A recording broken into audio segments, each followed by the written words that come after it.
Magandang umaga po. Narito na po ang magiging lagay ng panahon ngayong araw ng Linggo, November 10, 2024. At latest update sa Bagyong Nika.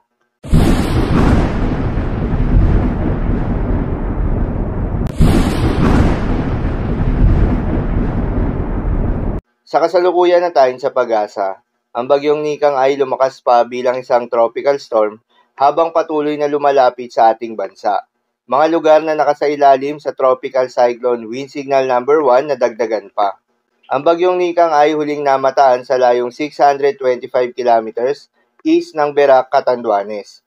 Taglay ang lakas ng hangin na umaabot sa 75 kilometers per hour malapit sa gitna at pagbugso na umaabot sa 90 kilometers per hour. Kumikilos westward sa bilis na 20 kilometers per hour. Samantala, yung isang low pressure area na binabantayan sa labas ng Philippine Area of Responsibility ay tumaas na ang tsansa na maging isang bagyo sa susunod na 24 oras o may medium chance na ito na maging bagyo.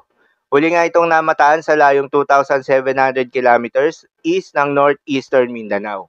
Sa ngayon nga ay nakataas na ang Tropical Cyclone Wind Signal number 1 sa may Isabela, Quirino, eastern portion of Nueva Vizcaya, eastern portion of Nueva Ecija, eastern portion of Bulacan, eastern portion of Quezon, kabilang na ang Polillo Islands, Camarines Norte, Camarines Sur, Catanduanes at northeastern portion of Albay. Ang pinakamataas nga na tropical cyclone wind signal number na itataas dahil sa Bagyong Nika ay wind signal number 3. Ngunit hindi inaalis ang tsansang itaas ang wind signal number 4.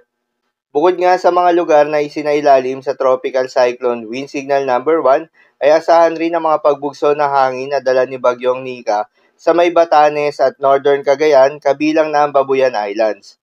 Habang asahan naman ang moderate to heavy rain sa may Catanduanes. Pinapayuhan ng lahat ng mga residente sa mga lugar na maapektuhan na maganda at mag-ingat sa mga posibleng pagbaha at pagguho ng lupa.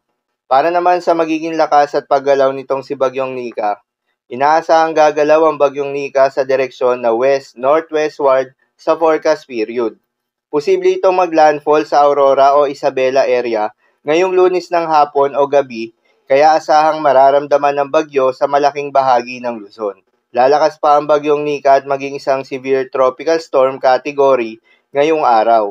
Inaasahang maaabot nito ang kanyang peak intensity bago maglandfall at hindi inaalis ang posibilidad na mag-rapid intensification nito o mabilis na paglakas ng bagyo habang nasa Philippine Sea, silangan ng Quezon nito.